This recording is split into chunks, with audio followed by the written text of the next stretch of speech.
Once again, you already know what it is and you already know where you have reached. The number one up-and-coming podcast for combat sports anywhere in the world. What up, though? This is Hubbard Wrestling Weekly, and this is the newest edition of the thing we like to call HUBBanomics. We are ready for another tremendous episode, man. We're going to get back to the original format. We're going to go back and forth with the format here and there, but we're going to get back to superstar profiles on this edition of HUBBanomics on September 12th, Friday, September 12th, 2025. Happy weekend, man. It's a big fight weekend. You know what I'm saying? Crawford and Canelo is tomorrow night on Netflix, man. Make sure you are right here tomorrow, early afternoon tomorrow, Saturday. Gonna have brunch with HUBBanomics, man. On this episode of HUBBanomics tomorrow, we're gonna have my Clash of the Podcast. Matter of fact, I take it back. Tomorrow is not even HUBBanomics. Tomorrow is Clash of the By God Podcast on Hubbard Wrestling Weekly, which means that you know your boy Conrad Cushman is going to be here. And we're going to have a special guest for you as well, appearing on the show to talk about the one and only Bud Crawford versus Canelo Alvarez for the championship on Netflix, man. So that's going to be a big time episode. Like I said, we're the very best over here in combat sports. But for tonight, it is HUBBanomics 40, the 40th edition of HUBBanomics, and we're going to do a superstar profile. Back in the day, we did the superstar profiles. It was only 20 minutes. We're going to go a little longer than 20 minutes because we're going to have a lot of fun with this one, man. Ladies and gentlemen, I'm talking about somebody that I've had a lot of fun with Conrad on Clash of the Podcast, 6:05 Eastern Standard Time every Monday night. Don't forget to check us out every Monday night for Clash of the Podcast. Talked about him a few times, man. Had a lot of fun with it. Old WCW competitor. I know some of you guys are thinking, who's Sean going to talk about on this episode? Well, you should already know because the thumbnail shows you who I'm going to be talking about. But in case you're coming in a couple of seconds late and you didn't see the thumbnail, I'm talking about the former WCW World Television Champion. I'm talking about the former WCW World Cruiserweight Champion, the WCW Tag Team Champion. And in my humble opinion, I'm only talking about his on-the-screen character and in-ring work. Anything outside those parameters, I'm not talking about today. I'm talking about his character on screen. And I think he was absolutely hilarious. He was funny. He was pretty good in the ring when he wanted to be, when he got serious. I'm talking about the Disco Inferno. That's right. I hear you guys laughing already. But we're going to get into this thing, and I'm going to show you guys on this edition of HUBBanomics, man, that this guy should be taken a little bit more seriously, just a little bit more seriously than he's been taken as it relates to his efforts back in the Attitude Era. As you guys know, back in the Attitude Era, I'd say from probably late 96 or 97 all the way through maybe 2001, 2002, you had one of the greatest runs in WCW history, the greatest runs in WWE history, in my opinion. It was the Monday Night Wars. It was all that good stuff, man. It was Raw versus Nitro each and every single Monday. Mix in, throw a little sauce, that ECW sauce in the mix every once in a while for those of us who were able to stay up a little bit later on. If it was a school night, hopefully, you know, was able to sneak and watch TV when your parents weren't paying attention. But yeah, man, I'm talking about the Monday Night Wars. Now, obviously, during those times, you had superstars like Stone Cold Steve Austin, The Rock, Goldberg, even though I'm not a big fan of Goldberg, Diamond Dallas Page, Scott Hall, Kevin Nash, Hogan, DX, the NWO. The list goes on and on and on, right? But then you had mid-card guys who kind of like, I guess you could say, held the banner for their respective brands as the main stars were getting over and doing crazy things. You had people like the Cruiserweights, like Juventud Guerrera, like the late, great Eddie Guerrero, like Chris Jericho. Over on Raw, you had guys like the APA. You had guys like, I don't know, Too Cool and Rikishi toward the end of the Attitude Era. I mean, the list, Kane, so many people, obviously The Undertaker, one of the GOATs, obviously the Heartbreak Kid, Shawn Michaels, Bret the Hitman Hart are major superstars. But the mid-card guys, like I said, the APAs, the Hardy Boys, the Dudley Boys, the Cruiserweight division in WCW, those are what brought the shows to the next level. And then you were already like, you know, your heart was already racing, having a good time watching the show. And then they set the stage for the NWO, D-Generation X, Stone Cold The Rock, and what have you, Sting, the whole 9 yards. I've talked about Disco Inferno on the Clash of the Podcast. And a lot of times, the conversation is funny. And a lot of the conversation on tonight's episode of HUBBanomics is going to be funny. But what I'm trying to do with you right now, guys, and big shout out to the chat, anybody who's in the building, appreciate you guys so much. My vision for tonight was to put you guys on a little bit more as it relates to the potential of the Disco Inferno. The things that he did on screen, that if he wasn't such a comedic character, if he wasn't such a ham, if he wasn't such, in a lot of ways, unfortunately, such a jobber, that you would say, yo, this guy is pretty good. This guy had potential. This guy was somebody that you wouldn't mind watching on your television. And even though you booed him because he was stupid and annoying, you ended up maybe starting to like him a little bit. Now, for me, now it's on an obviously much bigger scale because Diamond Dallas Page is a Hall of Famer, but Disco Inferno reminds me in its early stages of Diamond Dallas Page. Now, obviously, Diamond Dallas Page was able to elevate as his career went on. Disco really didn't elevate. He had his moment when he went from like here to here, but he never went here. But during the Diamond Dallas Page era, Diamond Dallas Page came out with the Diamond Doll, Kimberly. Everything was a self-high five. He was doing all this crazy stuff. He had the cigar. He had the chain. He had the everything. It was crazy. There was a lot of stuff going on with Diamond Dallas Page. Kimberly had the 10 signs every time he did a move, but then started working a little bit better. Then all of a sudden, he goes from the power bomb or the pancake to this move that we now know as the diamond cutter. And then he's starting to win United States championships. He's starting to get the respect of the fans. And it ended up where he was an eventual world heavyweight champion. Again, I'm not saying Disco Inferno was on that level, but allow me to give you guys some context about Disco Inferno that might make you look at him maybe a little bit differently. Disco Inferno arrived on the scene, I believe it was 1995-ish. Don't quote me on that. I'm actually going to look it up as I'm talking to you guys because I really want this to be like kind of like a casual conversation about Disco Inferno because I feel like if we really get into the brass tacks of it all, I think by the time it's over with and done, you guys will understand where I'm coming from when it comes to Disco Inferno and his accomplishments in WCW because he wasn't that bad. And I think if I really had to think about it and really say, how would I describe Disco Inferno's career? I would say he wasn't that bad. And I was right. He debuted in 1995. His career would span from 1995 to 2001, which was obviously the ending of WCW. He would not come to WWE. He would do some work in TNA. But I want to kind of focus on his career in WCW, which is obviously the apex of his career. Disco Inferno came into the business in 1991 after 4 years working in Georgia Independent Circuit and the United States, the USWA, the United States Wrestling Association. He came to WCW in 1995, and his character was the Disco Inferno. And he was somebody who was immediately thrusted into a position as a comedic character. You're not going to come out dressed like John Travolta. You're not going to come out doing the old school boogie woogie woogie dance with a disco ball and expect people in 1995, 6, and 7 to take you seriously. So from the gate, 9 times out of 10, it was going to be seen as a comedic character. And he ended up jobbing to a lot of people. Now, he came in, he got a couple of wins out the gate.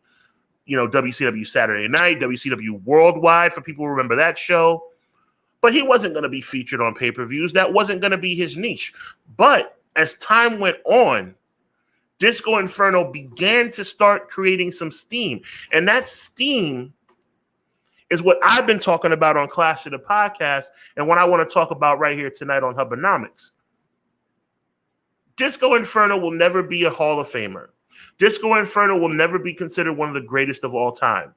All I'm saying is that Disco Inferno had a pretty darn good career. And there was a little portion of time where I would say he was kind of over like Rover. And he got so over and he got so popular. Check me on it. If you think I'm wrong, look it up. He ended up winning matches.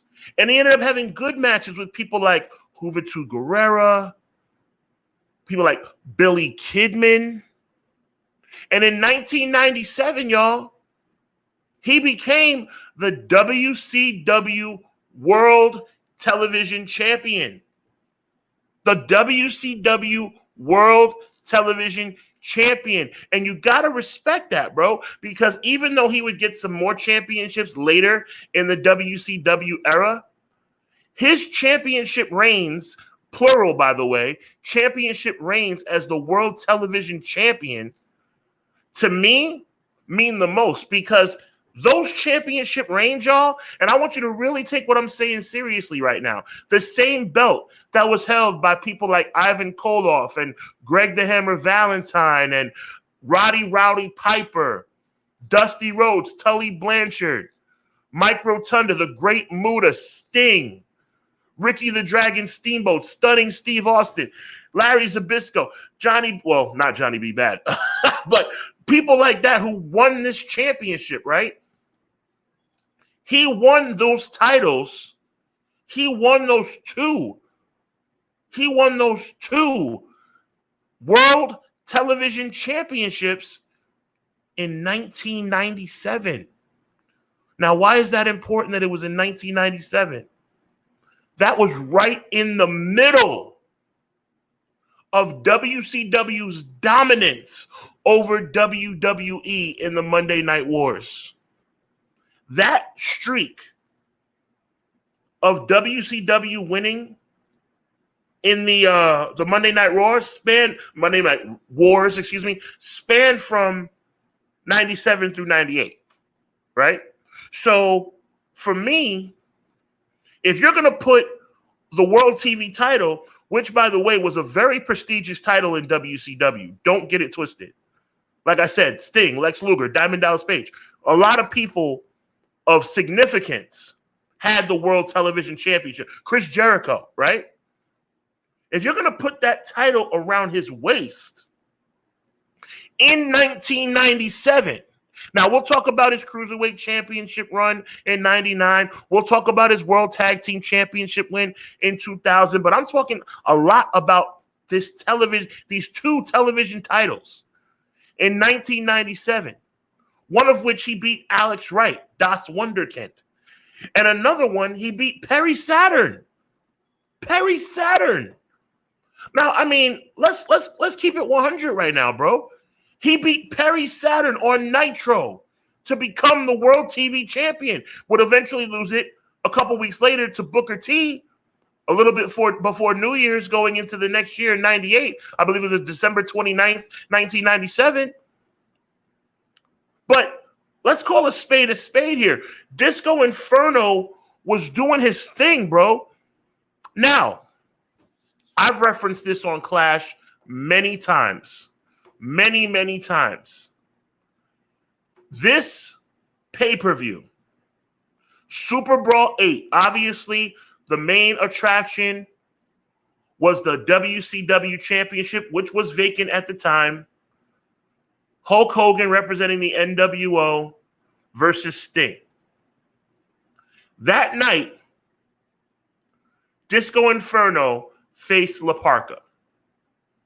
Now, I have referenced this match over and over and over again, and nobody seems to understand what I'm saying. And the reason why you don't understand what I'm saying is because you haven't looked it up yet. If you still have Peacock, find it on Peacock. If you use YouTube, you do whatever, Daily Motion, whatever you got to do. I want you to watch Disco Inferno versus La Parka. And you tell me, if you're being honest, you tell me with a straight face that he's not over.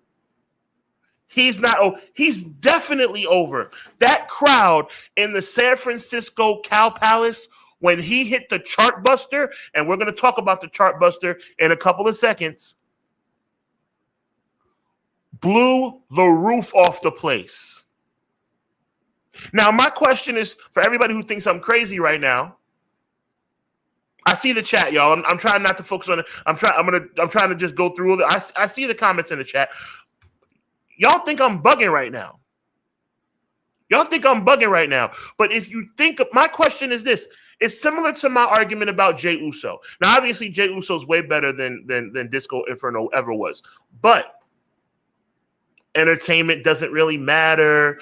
Entertainment is secondary. Is it really? Because to me, if you hit your finishing move and the crowd goes insane, and I am not hyping it up, once again, watch Super Brawl 98. Watch Super Brawl 98. I dare you.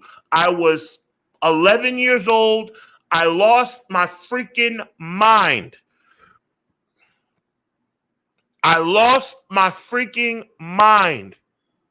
That was the night, bro, because to me, 97, him winning the World TV Championship. By the way, when he beat Perry Saturn for the World Television Championship, when he beat Alex Wright for the World Television Championship, guess what? On Nitro, people cheered. They cheered.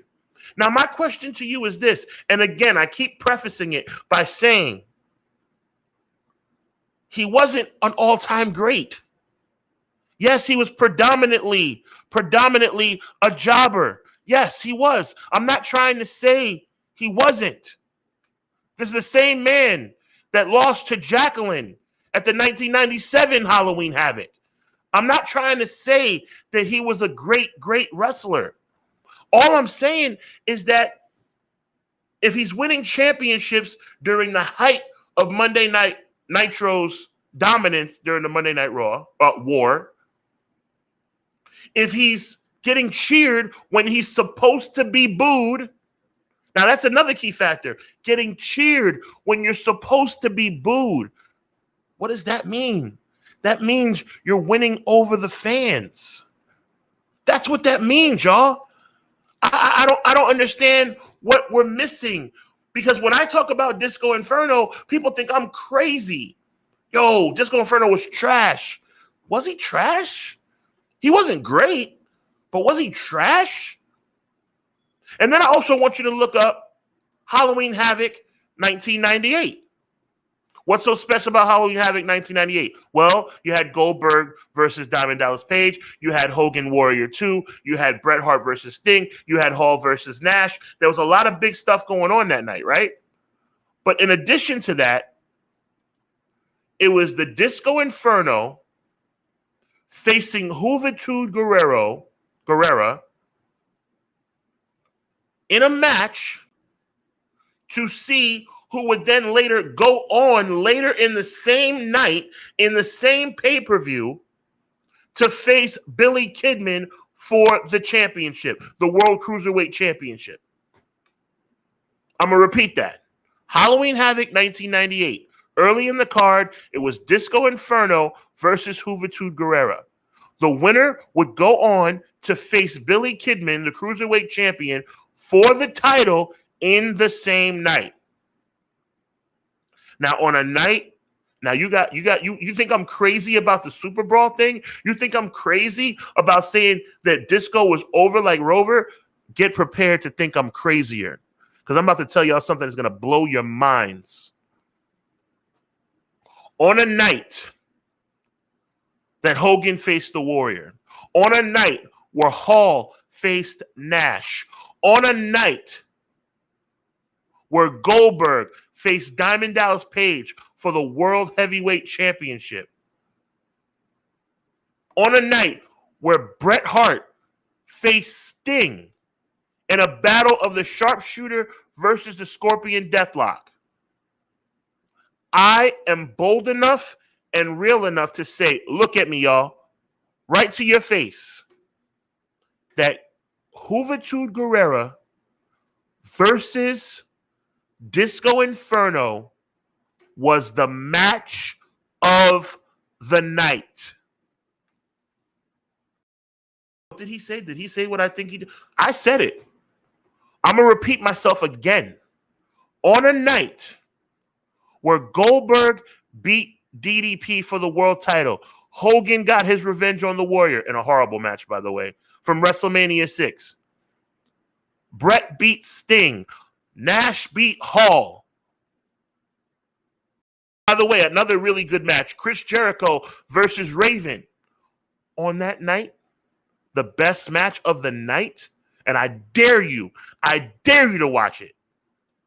Juventud versus Disco Inferno.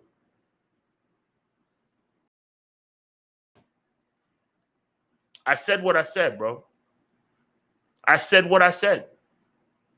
And I promise you, if you look at it objectively, you will agree.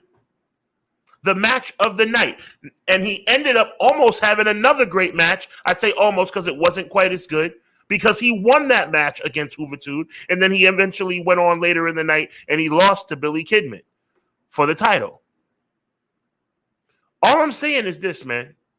Disco was pretty good.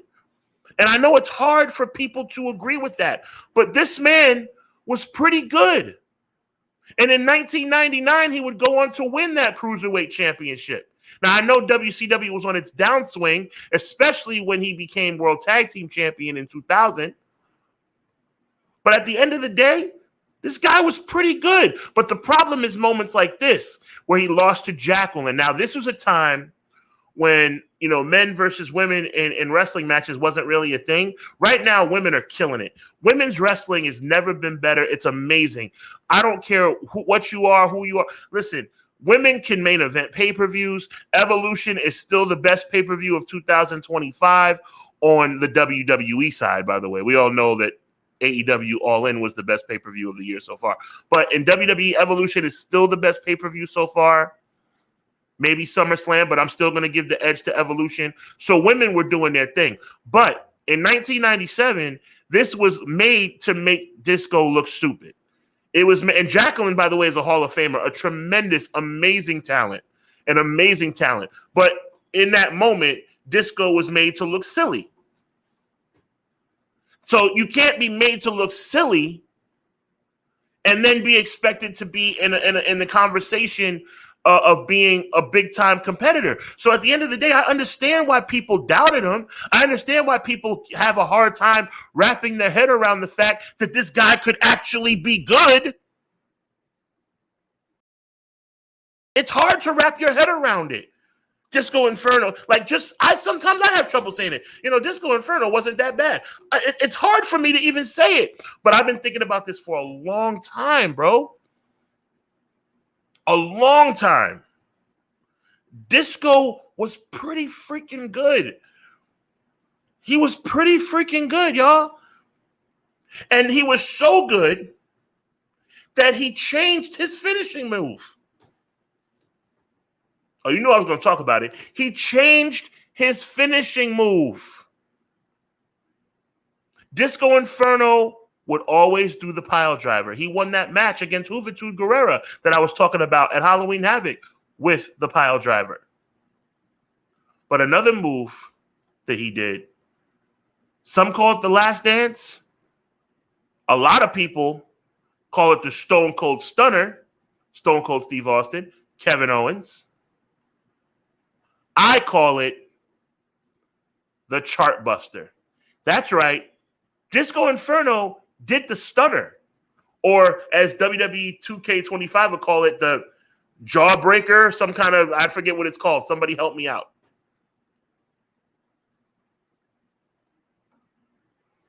Now, my question to y'all is, was this a move by Eric Bischoff and the powers that be in WCW to mock Stone Cold Steve Austin? Maybe. But my question is this, though. Because he did go back and forth between the Chartbuster and the Pile Driver. Because the Chartbuster, he used the Superball in early 98, and then he ended up, using the Pile Driver in late 98, and it would go back and forth. He used the Chartbuster a lot in 99 as well. So were they trying to use that to mock WWE? I don't know.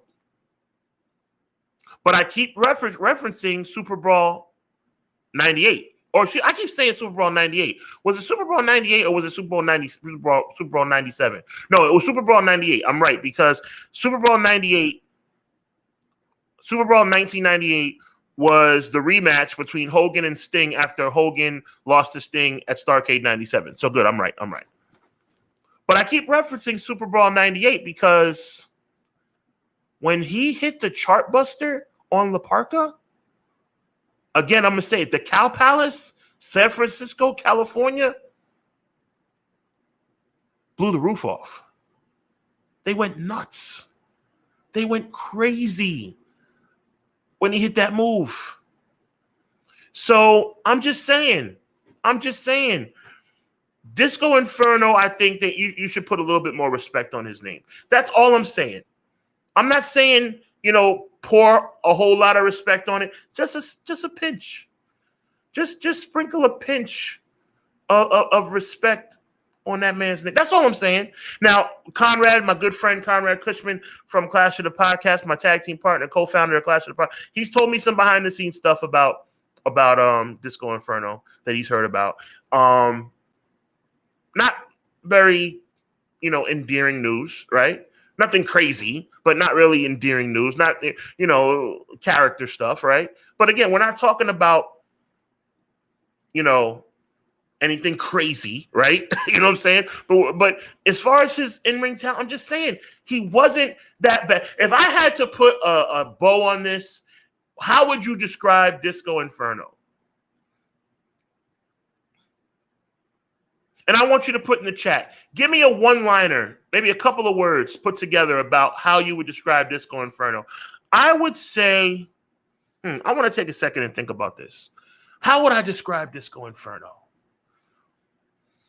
Greatest of all time, obviously not. One of the best ever, obviously not. One of the worst ever. I'm not going there either. I would say Disco Inferno, he wasn't that bad. What do you think? I'm going to go Disco Inferno, he wasn't that bad. So with that being said, this was fun, man. My name is Sean Hubbard. This is HUBBanomics, man. Listen, watch Super Bowl 98. Watch Halloween Havoc 98. Watch Nitro from late 1997. Matter of fact, I'm looking it up for you guys. Watch Nitro, the Nitro episode, September 22nd, 1997. See the reaction he gets when he beats Alex Wright for the World Television Championship. See the reaction he got when he beat La Parka at Super Bowl. See the reaction when he beat Juventud Guerrero, who was a babyface, at Halloween Havoc. See the reaction he got when he almost beat Billy Kidman for the Cruiserweight title in 1998 at Halloween Havoc. Just give me your opinion. Hit me with the comments. Hit me with the thoughts. You know what I'm saying? I'm not saying that he's one of the greatest of all time. All I'm saying is he wasn't that bad. Make sure you check me, Conrad, and a special guest tomorrow, early afternoon. Check the YouTube links.